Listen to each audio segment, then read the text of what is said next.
And now for the first ever episode of ArchonTvWhat Show. So today's first topic is the Nintendo Switch.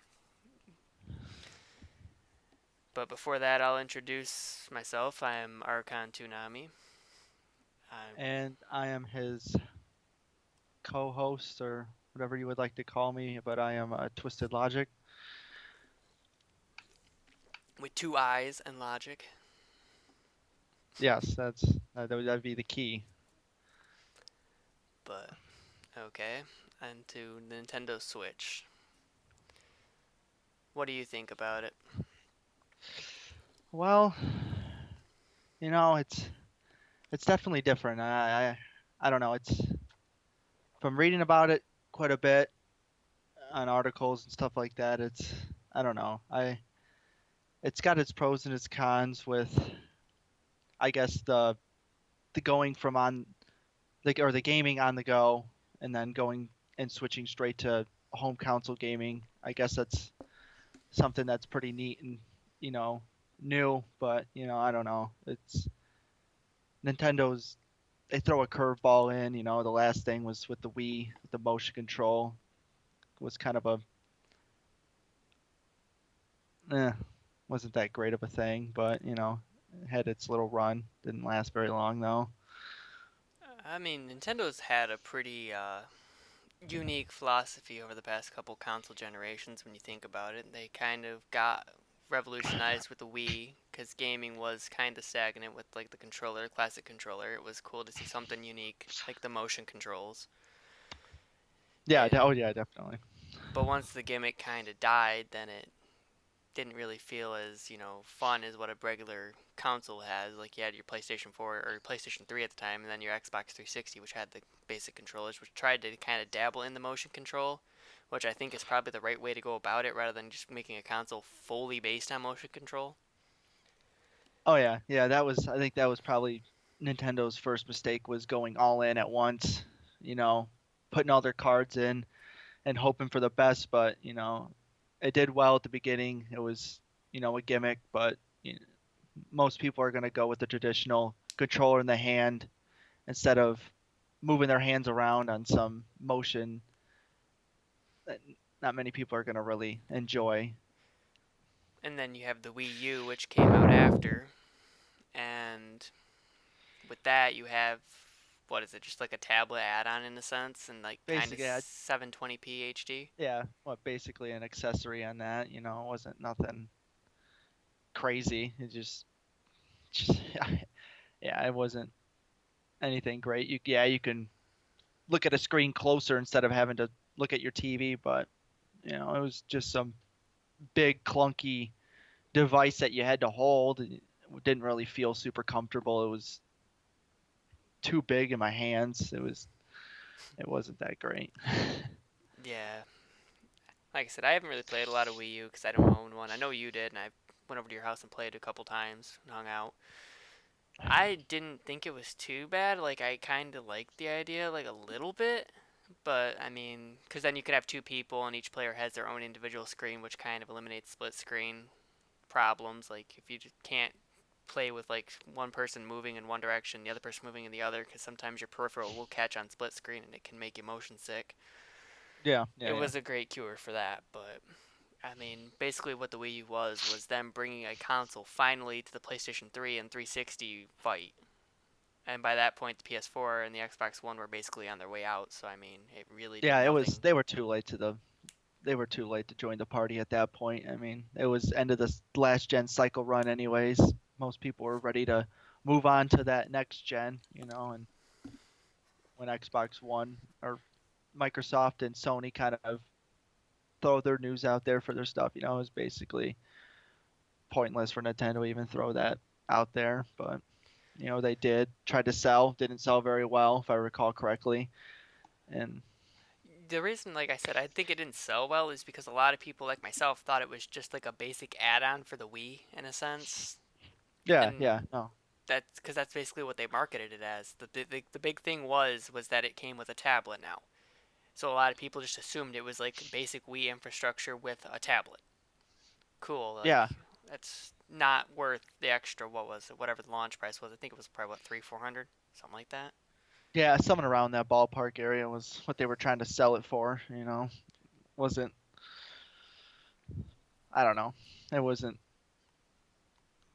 totally worth it money wise. I guess maybe Nintendo saw it differently, but And then now you get into the 3DS ballpark too, because the Switch will have the ability to be a home console as well as be a mobile gaming device, which kind of makes you wonder why Nintendo bothered to even upgrade the 3DS at all, considering they were launching this. They had to have known full well before they relaunched the 3DS models with the C stick that this was coming. This is going to kill your mobile, like, handhelds. yeah, yeah, yeah. I see. Definitely agree because I mean,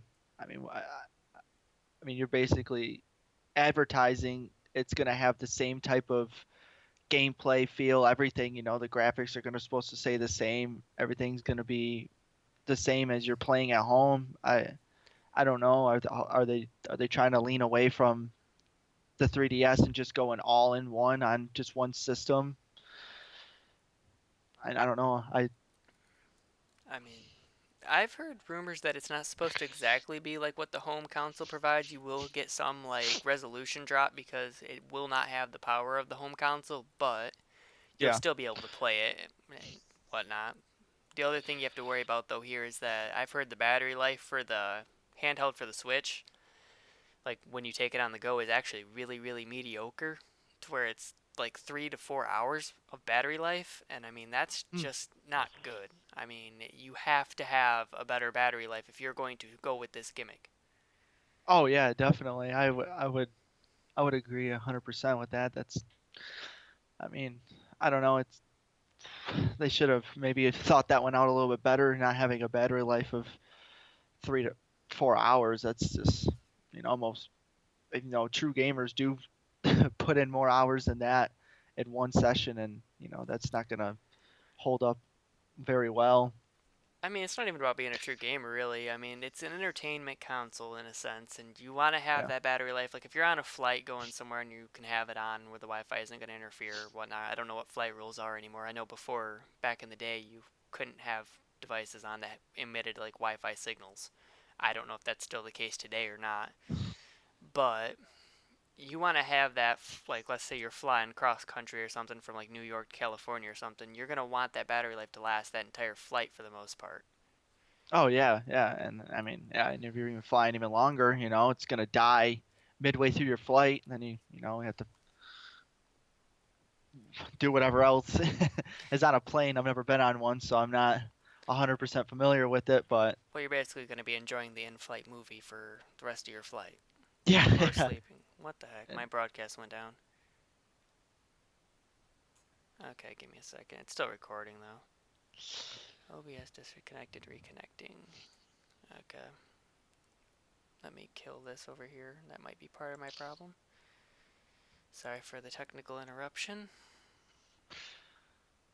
Okay, reconnection successful, so I should be back up here in a second. There I go. There's the mobile dashboard alert, and we're back. all right, there we go. But like we were saying, it's really going to be interesting. That's going to make or break this system right here, is that battery life. Because Yeah. Oh that's, yeah. I mean, unless they just plan on kind of like I said, making it like this mediocre thing or somehow having compatibility with the 3DS. I don't know. I don't know how you would do that, but Yeah, and I don't understand why they're trying to compete with their handheld system that's already been established for them for years already. I don't understand some of their thinking or their thought process on it, but hey, they're trying it out and hopefully it works, I guess, But yeah, because I mean, if this works, then it's kind of going to be, in a sense, kind of revolutionary for console gaming because companies won't have to worry about developing a handheld and a console every couple years yeah, down the yeah, road. you'll definitely be able to just merge them both into one and call it a day. That'd be definitely interesting. So the other thing we have to worry about now is like what games are coming for the Switch. Because as far as I know, the only thing I've heard of is a Zelda a Mario from what you see in the advert, and there's a couple other things. I think you see a Skyrim remastered. I read an article that Skyrim Mastered is not supposed to be coming to Nintendo Switch. I don't know if that was 100% confirmed. I can actually pull that up on my phone, but Well, here you got the site up or whatever. You could feel free to pull that up on like the web browser if you want. I mean, so everybody can see here.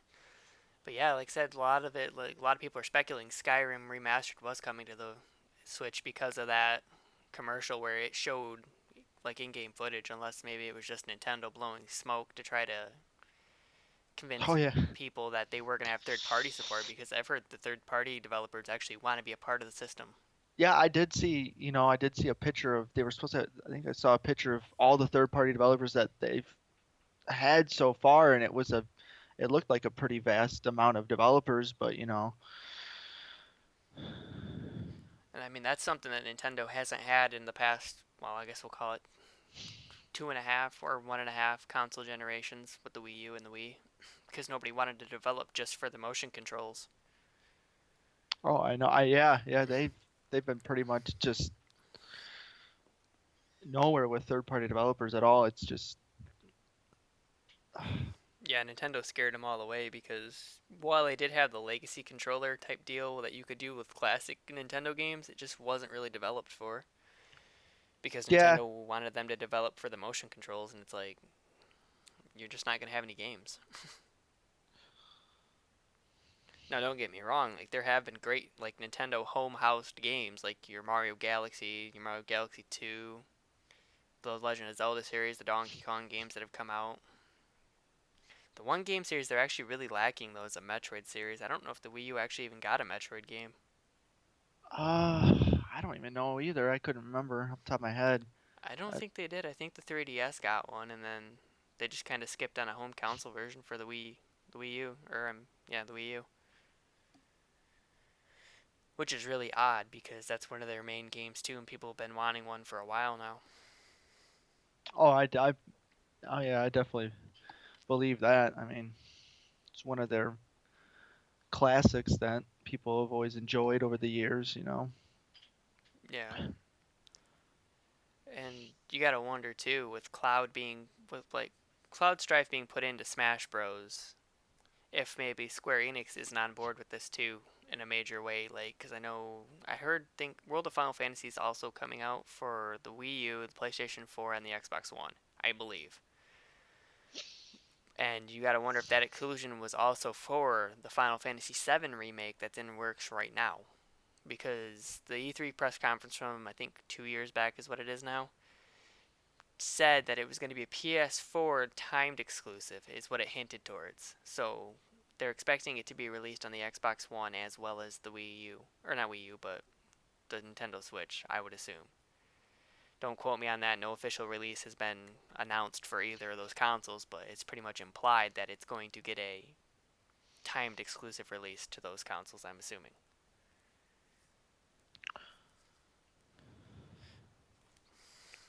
Which is interesting considering that Nintendo's partnership with Square Enix hasn't exactly been the greatest as of late.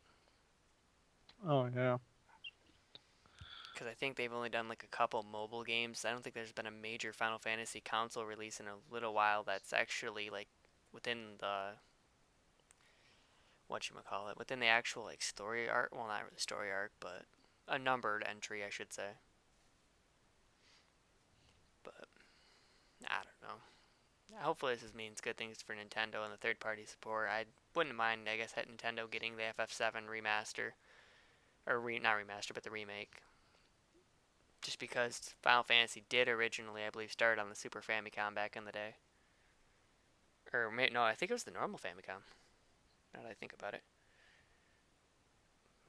But anyway, if you want to move on to Infinite Warfare from here, because I think we've covered that and the third-party support and everything that goes into Nintendo Switch at the moment. Yeah, we can move on to the good old Activision and Infinite Warfare and what they brought to the table with that space shooter. Yeah, I don't know about that. You want to switch over the image there at the top? Oh yeah. We'll wait for him to do that, and then we'll continue on.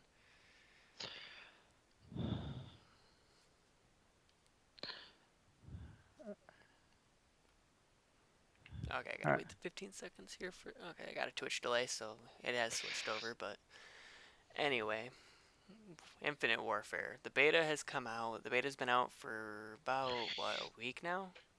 Uh, yeah. Because if you're Sony or a PlayStation owner, you did get the early access to it over Microsoft. Yep. Okay. I've played it a couple hours, maybe like an hour or two. Personally, I can't get into it. It doesn't exactly feel like a AAA title to me. It feels more along the lines of an indie developed game. I I don't know. That's just my take on it. Like the guns, they feel kind of weird. There's different gimmicks for the guns from what I understand. Like you can actually like take apart a gun and then like dual wield it. It loses range, I believe, but it gains like killing power at close range. I don't know. It's like really kind of like a gimmicky game, and then they also decided to add in like what do you want to call it? Like kind of like what Destiny has, I guess, like loot drops.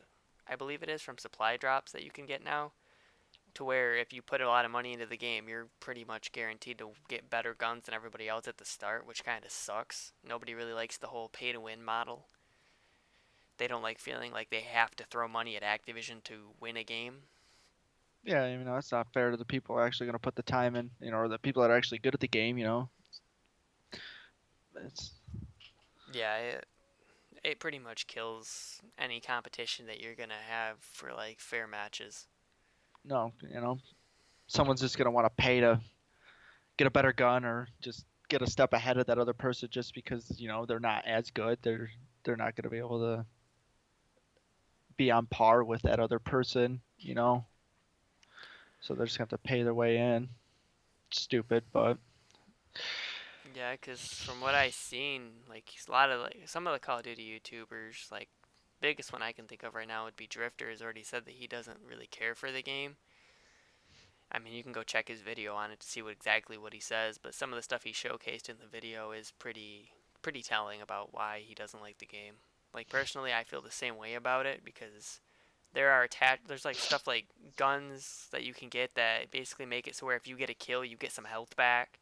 I think it's like a fourth of your health back. So if you were to rush somebody who you assume would be weak from a gunfight, who now has like 2/4 of his health back from the fight initially, not including like how much damage he took from the gunfight itself. Your teammates could have easily missed him multiple times or something, or hit him a couple times, but now he's full health again, and now you're going to go into a gunfight against somebody who has full health, thinking that uh, he's weak in one shot and you can just pretty much hit him wherever and he'll die.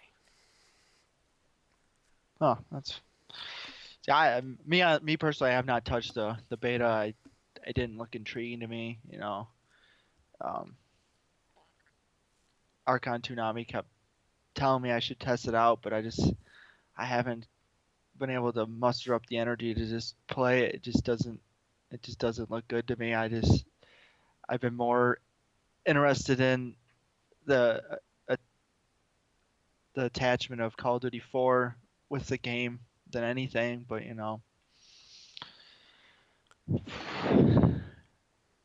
Yeah, I don't know. the Modern Warfare remake is what they know this game isn't going to sell well, so that's why they're trying to attach the Modern Warfare remake to it. It's just they're saved to make some money their only way. It's, it's just how it's gonna be. Pretty much. I mean, the game's pretty much dead in the water as of now. I mean, nobody really wants to touch it, from what I understand. The snipers are pretty broken too. Like the aim assist on them is insane. Like you don't even actually have to scope in at all to snipe with them. You just basically tap the zoom in button, the ADS, and then just immediately fire the gun, and the bullet like makes a straight beeline for your opponent, like it tracks them down or something. I don't know. Like I said, Yeah. that and I'll just name off some more of those gun attack or gun bonuses that you get that I seen. Like you have like shotguns that automatically reload after a double kill. You have guns that don't have any, or you can get a gun that has like no damage drop off at range, so you can easily slap a suppressor on that and then have no range reduction at all from the suppressor and be able to murder people from like the maximum or the minimum kill range or whatever. And what else was it? There's a couple of others. There was stuff with like how the rigs work, because there's new added like rigs. I assume they're like the specialist in a sense, but I'm not entirely sure. Like I didn't really dig too deep into it, but there are certain rigs that have like abilities, like you can make your equipment grenades last longer, or have bonus health, like so your trip mines and stuff. If you get a mine, you throw it on the ground, your opponent shoots it a couple times, thinking he destroyed it, when in reality it actually has bonus health, so you didn't actually destroy it, so you're gonna hit it and die, and then feel kind of dumb about it. And then there's one that has a special ability where you kill somebody and you get bonus speed for like 2 seconds, I think is what it is. So I mean, it makes it even harder to hit people. But I don't know. Like I said, it's kind of like a gimmick game. And from what the beta server showed me so far, I don't think it's gonna be a good showing. I think everybody's gonna migrate to the Modern Warfare remaster. Oh, definitely. I mean, just they're just trying to do too much with Infinite Warfare, add too many things. I'm just gonna be happy to go back to the stripped down, simple type shooter that COD 4 was, and is probably considered by many one of the best of Call of Duty type games that they have. It's, Yeah. you know, Honestly, I think Modern Warfare is probably one of the most balanced Call of Duties out there just because you have like simple kill streaks that everybody has access to. There's no insane kill streaks that allow for spawn trapping necessarily. The chopper was a little strong, but yeah. everybody has access to the 7 kills. It's not insanely hard. The guns are easily balanced to where they're not overpowered. As long as Infinity Ward keeps their hands out of the balancing for the Modern Warfare, we'll be fine. Because I have heard they wanted to change some stuff about the game, and it's like, don't do that. Oh, please don't. Just just give us the game, man. It's you don't need to ruin it for us. Like I've heard they've added like accolade medals, kind of like what you have nowadays, but they have the ability now to turn them off because people were complaining when they were playing it out at COD XP that the medals were just taking up too much of the screen. And then they changed where the minimap is. The minimap is too. I think it's top left now. It's kind of bigger Um, compared to the original, but yeah, I'm excited for it. 2 weeks out, and we all have access to that. It's I do have access to the campaign right now. I did pre-order the $80 version to get it. 'Cause PlayStation does get, or Sony owners have the access to play it, the campaign 30 days earlier, which was nice. Get kind of a feel of the game again, just reminisce of the good Call of Duty times. see, personally, I would have rather them instead of doing like the campaign would have done the multiplayer because this would have given them time to test the PlayStation servers too because you're not going to get a beta for Modern Warfare. So you're going to have to basically go into it hoping that the servers stay up. That's true. That's And true. Didn't they think about had that.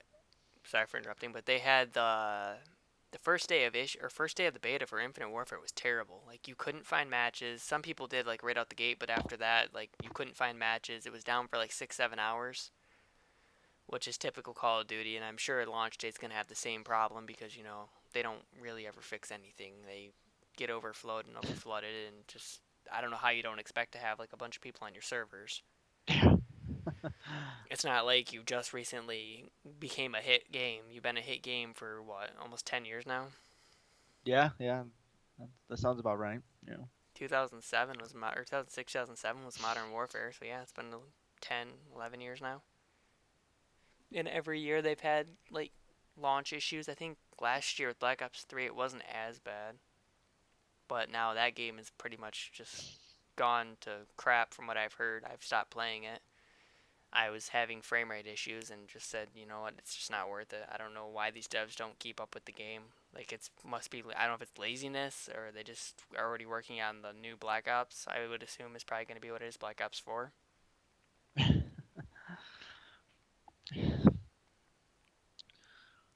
Yeah, I don't understand either. I don't know. I just feel like they're not trying as hard, or they don't need to, because they just assume we're an established company. We can just take the easy way out and just give people a crap game, but they're still gonna buy it. We'll make millions and we'll call it a day. And You I'm know, sure a lot of that's on Activision too, considering what they did to Destiny. that's true. Yeah. Because I mean, the E3 trailer showed like this epic game that you were going to be able to explore and play and actually have a story to, and then when it comes out, everything's been ripped from the game, and then you just get stuck with generic quests that are basically repeating over and over and over and over until the DLC drops, which I'm sure was actually part of the original story in some sense. I guarantee that. I, it took them like 2 years to finally get some good stuff out that people are actually enjoying now. Has it been 2 years? I think. I think it has, and there's already a Destiny 2 on the or on the way out. Yeah, yeah, I heard about that. Yeah. I think it's next year, isn't it? Destiny 2. I couldn't give you an exact answer on that. I don't know. I'm just hoping they learn from their mistakes and they they put out something a little bit better with more depth to their story. An actual good game right out the gate instead of just giving us crap then or half a game and then just making us pay for all this DLC down the road. And see, DLC is just pretty much, kind of in a sense, killed the gaming industry in a lot of ways. It does make developers money when they do it properly, it's fine, but when you have stuff like this where you're ripping story out of a game to sell it later because your DLC marketing team for your game isn't ready, won't be ready by the timetable that you want them to be. So instead, you just do what I said and you just make it DLC all over. It kind of makes consumers not trust you and kind of not want to buy your game. And that's what I think is wrong with the industry today. That and the day one patch is absolutely terrible. Yeah, I mean now it's freaking 5, 6, 7, 8 gigs. It's just ridiculous. I it sucks because then you wanting to play the game outright, but then you got to download this long ass patch, and then you're just like, oh, well, this sucks. Now I got to wait longer to play the game. Yeah, and like it's cool. Like if like I don't know, it's just really rough.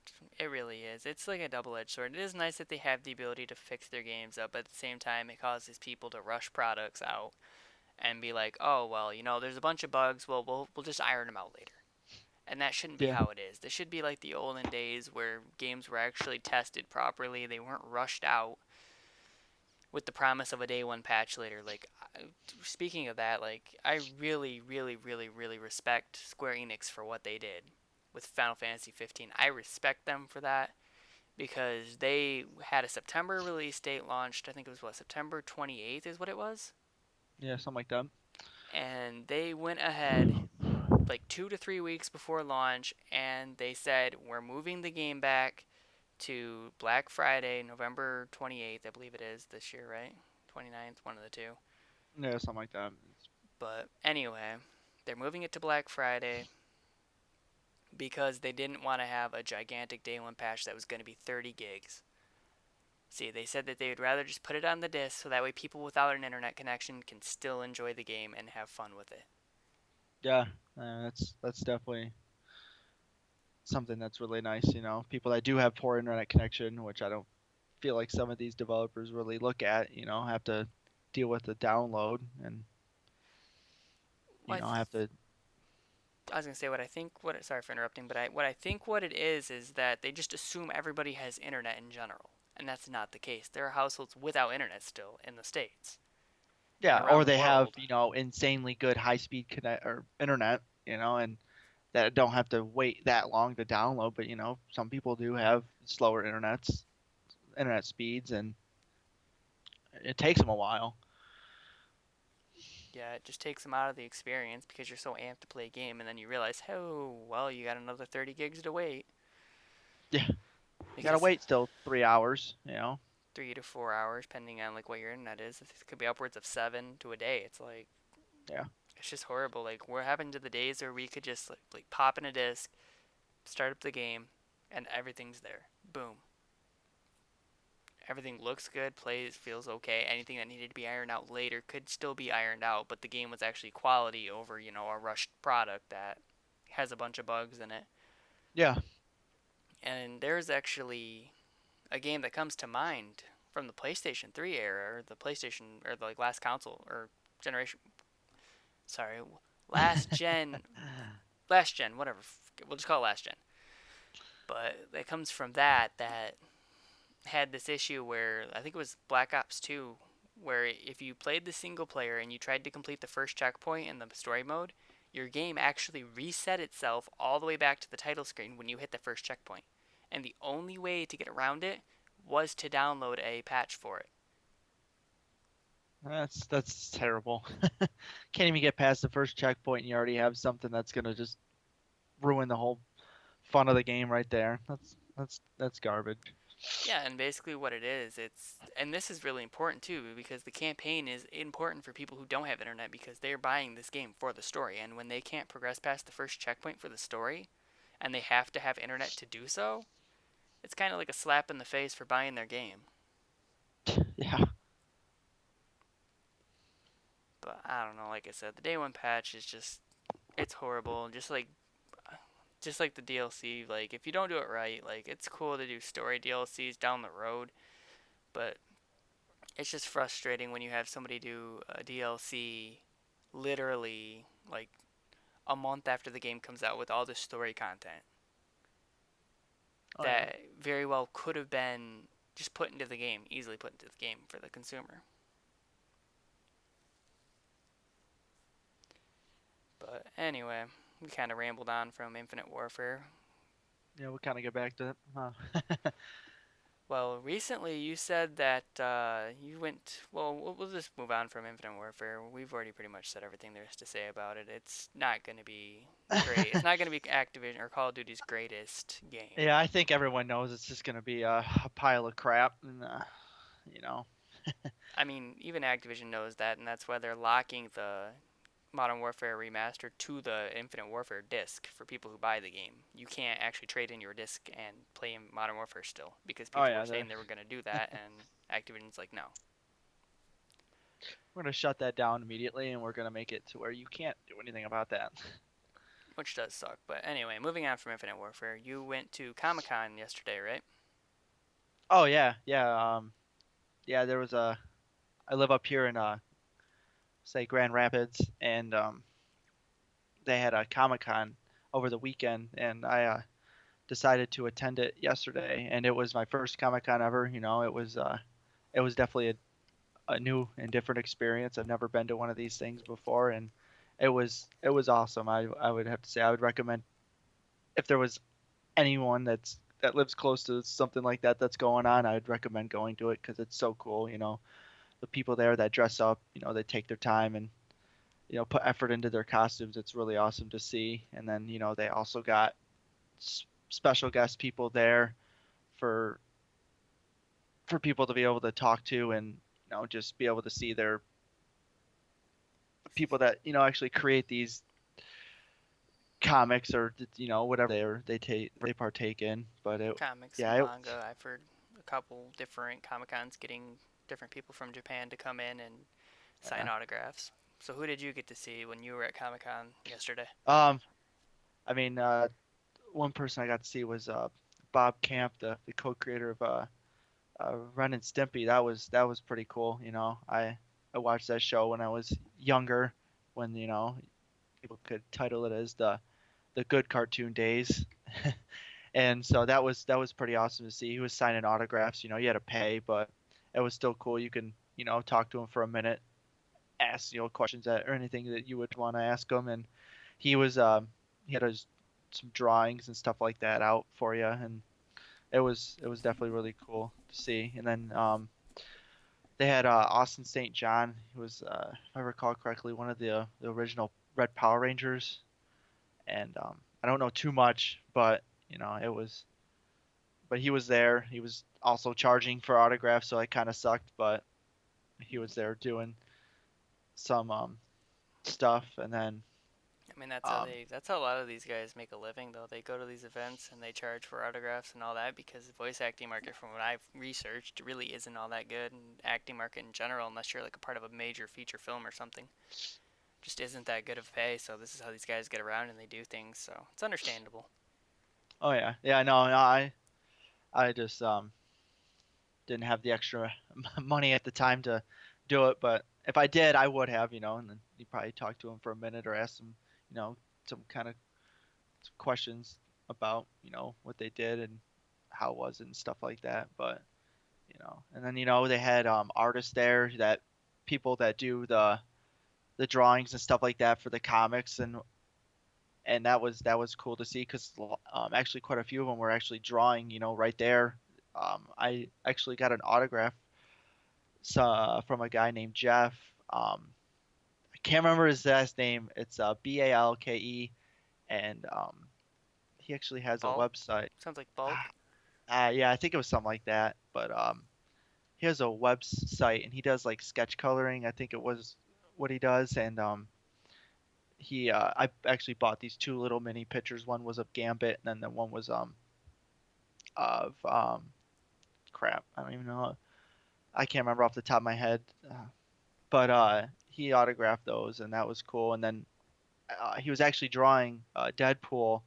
He had the drawing done, but he was doing some coloring or he was coloring it in and stuff like that, and it was cool. I was watching him for a second. That was something I never really seen before in person, so that was actually really interesting. And then they had booths and stuff like that for comic stores and people selling like action figures, and uh, they had a bunch of other stuff, but it was definitely really cool. It was something that I think it happens every year at Grand Rapids, so I definitely will attend it next year if I'm available to do so. But Yeah. Maybe I'll come up and visit with you and hang out or whatever. We can go together or something. Because I yeah, yeah, yeah. definitely. Because you said Steve Blum was there this year, and I wish I would have known that because I would have paid you the $40 to. I already given you the 40 for the autograph because Steve Blum, in case people or nobody knows, I shouldn't say people, but in case nobody knows, is actually the voice for Tom, the Toonami Operations module, which is what my name is based off of, the old school Toonami block. Because that's what got me into anime back in the day. Was watching it on the Cartoon Network whenever I would go over to a friend's house that had Dish Network, because that's the only thing it was on. It just was a really cool block for me, and then I've always liked, or I've always had a place in it in my heart. And then when that's the way I got the name is from when they brought it back. I think after the April Fool's joke or whatever, where they did the Night of Toonami, where they had like all the classic shows. And they decided to bring it back. I was like, cool. I'm definitely going with Archon Toonami for this because that's just my way of celebrating the revival of Toonami back then. I'm sorry for that. Like my words were not there. That's cool, man. That's This is our first show. Got to work with us here, yeah. It's the and first time we're not doing a script either. We're just shooting from the hip, yeah. which is This what is all. or what were you gonna say? No, no, no, man. I was gonna say which is just organic and fun. It's fun to shoot from the hip rather than to worry about a script and make sure you're reading lines properly. It's more organic that way. But yeah, I wish you would have said something to me because I definitely would have asked you to get Steve Blum's autograph because that'd have been cool. I didn't even know. I didn't even like they had a schedule that when I bought the tickets or whatever. Because actually, the only way I found out was uh I I was actually interested in like going to some comic stores because Mhm. there's actually one downtown Grand Rapids. I think it's called Midnight something. I can't remember 100% off the top of my head. But so like I just typed on my GPS some comic stores, and there's like 6 or 7 of them that are like in about 15 minutes distance um, away from me where I live. Yeah. And so um, I wanted to go to one. It was closed, so then I found one that was still pretty good distance, and I actually went there, and it was cool because I from where I originally lived there wasn't any comic store. I think there might have been one, but it was when I was really young, and it closed down in our downtown area. But when I moved up here, and finally got settled in, I decided to finally look something up like this, and I found it and I was mind blown because it was just overload with just stuff that I enjoy, you know, watching or reading, and um, it blew my mind. And then the people working there were so friendly and nice, and they helped me, because I'm not 100% familiar with the comics and stuff like that. I'm just trying to dive in right now. I'm a little late to the scene or party or whatever, but it's nice to start somewhere. And the guys there, or the guy and the lady that run it, were really nice and helpful, which I appreciate a lot. So do they? But yeah, Oops, sorry. what were you gonna say? As I say, do they like carry like manga and stuff like that too, or is it just American Um, comics? I think so. I can't remember 100%. I it was It's a small store, but they have, I mean, it is packed. It's packed to the brim. You gotta maneuver around a little bit. I Yeah. can't remember 100. They might. Maybe if I go this week, I might stop over there again to look. Um, Okay. I'll have to let you know. But actually, when I was at Comic Con, they did. There was a lot of people um that had some anime stuff. There's actually one that I wish I was. You were able there to see it. They were selling anime uh in the DVDs and stuff like that. I mean, they would have blew your mind. It was insane. They had a mass amount of just um, DVDs. I mean, they had it ranged from I don't know. I don't know if they had everything, but from what I can see, they had a vast majority of it. It was incredible. I'm sure they didn't have everything, but I mean, I'm it was I'm sure it was a lot of like the new stuff that's out. That's what Comic Con is, though, in a sense too, because it celebrates all sorts of like comic culture in general and yeah. Oh yeah. animation. And it just kind of sucks that here in the states, like, I don't know, like, I wouldn't say it's like frowned upon. Well, I guess it is kind of like frowned upon to like anime. It's got a negative stigma to it, which kind of sucks. Because a lot of like here in the states, a lot of people's mindsets are if it's not like realistic, then it's just for kids. Yeah, yeah, and I think a lot of people get anime kind of. I'm not saying they get 100% mixed up, but the hentai, I feel like some people just kind of It's a subcategory of anime. I'll leave it. Well, I'll go into it a little bit. Hentai is basically animated porn in a sense for the Japanese. We'll just yeah. say that. Oh yeah. Like that's how it was created and all that. Not to say that it's not like there's no American version of the same thing. I'm sure there is, but that's what it's usually referred to, and that's what anime's usually got its negative stigma for too, and whatnot. But as with all subcategories, it's not like the full thing. That and the other thing people get mixed up is that they get American cartoons mixed up with anime, in the sense that American animation is a lot different than what Japanese animation is. It's not the same thing, not even close. In most cases, just the animation style alone is different. And a lot of the point or the anime in Japan is for like a more mature audience than what like the cartoon stuff is here. Like the cartoon stuff here is like Family Guy, Your American Dad, Your Simpsons. They're kind of not serious. They're more joking, like cartoon shows, haha funny. Whereas anime kind of covers like a broad range of shows, kind of like what we have for reality in a sense. But a lot of people just see like the fan service side of it and they think, oh well, it's perverted, it's all perverted, and that's not the case at all. Like it just gets in that bad rap, and then you know it is what it is. Like I said, it just kind of sucks stateside that it's frowned upon for you to be a part of that culture when that shouldn't be the case.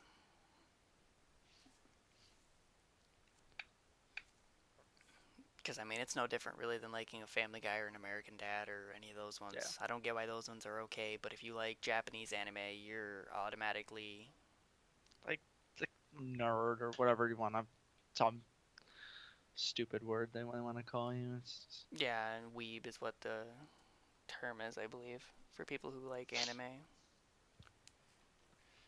Which I mean, it's what it is. Like I said, it just sucks that there's like a negative stigma behind it. Because I've watched plenty of anime throughout my days, and a lot of some of it, yeah, you do have the fan servicey stuff. I'm not gonna lie, there is some stuff there that isn't appropriate for kids for sure. Yeah. But then there are definitely shows like your Yu-Gi-Oh and stuff like that. That's Yu-Gi-Oh. I think One Piece to a degree is kind of kid friendly. Like there is some major violence and people do get like stabbed and stuff, but it's not like pornographic violence. You know what I mean? Like it's not hentai. Yeah. But just because the show, like I said, shows a little bit of nudity, it doesn't mean it's a bad show. Oh no, Like no, animated nudity isn't really anything anyway. Like I said, don't get it twisted and think that I support, like showing kids like full blown like porn and stuff like that. That's not what I'm saying. no. No, that's what you're saying. That's what you're saying. I know, right? But you want kids to. Somebody in the YouTube section, if they watch this, is gonna be like, "Oh God, he supports this. Can't watch the show anymore." It's like, no, that's not what I'm saying. But you know what I mean. Use your head a little. Not all people who watch anime are bad. A lot of people are normal people that enjoy it because it's nothing more than like an animated comic, Yeah. just like what your X-Men series was back in the '90s. But okay, I think we're good. We've rambled on long enough, I think. So, I guess we'll close out the show. You know what? I'm thinking about doing a gimmick actually on the end of each show. I might do an anime recommendation, since we brought up anime. There you go. I mean, you're the anime wizard. You got a lot more knowledge on that than I do. Okay. I will go ahead and for this week's anime, I'm debating between a couple shows, but you know what? Since it's my background this week, if you don't know what the disastrous life of Psyche K is, it's basically a show about a kid who has psychic powers, which you see on the screen. That's the main character. And how events in his life are kind of not as glorious as what you think a life of a psychic would be. You think if you had psychic powers, you'd be able to basically win contests, do all that stuff, rule the world in a sense. But it's the story of a boy who has these days or has these events in his life where it, he can't quite. Let me think how to describe it. I'm trying to think how to describe it perfectly here. Like he just can't quite live a normal life, is what it is. That's what it should be saying. Yeah, we'll go with that. That's what he's after. He just wants a normal life, and because of these powers, he can't exactly live a normal life. So he kind of tries to isolate himself at school and all that. It's a pretty good show, and it's pretty funny. It's more of a comedy show than like a real tragedy or anything like that, because a lot of the stuff that happens is more comedic. It's a good show. Just trust me on it. Like I said, it's out on the Funimation network if you have, or Funimation channel, or no network, yeah, or no, it is. What is it called? I don't know. Funimation Now. That's what they rebranded it to. Sorry, I'm used to the old Funimation stuff, like the Funimation channel, which I never got a chance to actually watch, but I heard it's still around. But it's the Funimation Now app. You can get it on mobile. It's free. I don't know if there's ads. I'm sure there's ads for the first couple, like trial period or whatever, because you can watch free stuff like the first two episodes of most shows for free with ads, and then they have like a 7-day trial where you can test out the app and all that and see if you like it.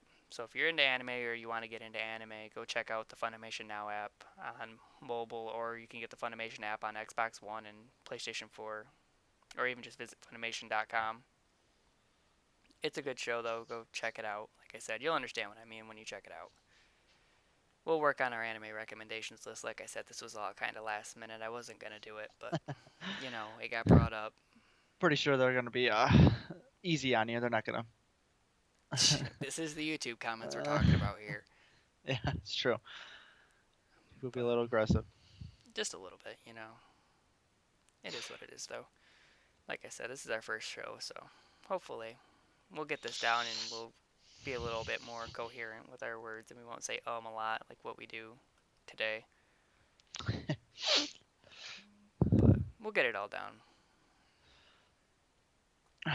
We'll be back next Saturday. We will not be here on Sunday. Yeah. Sunday, or you want to explain it?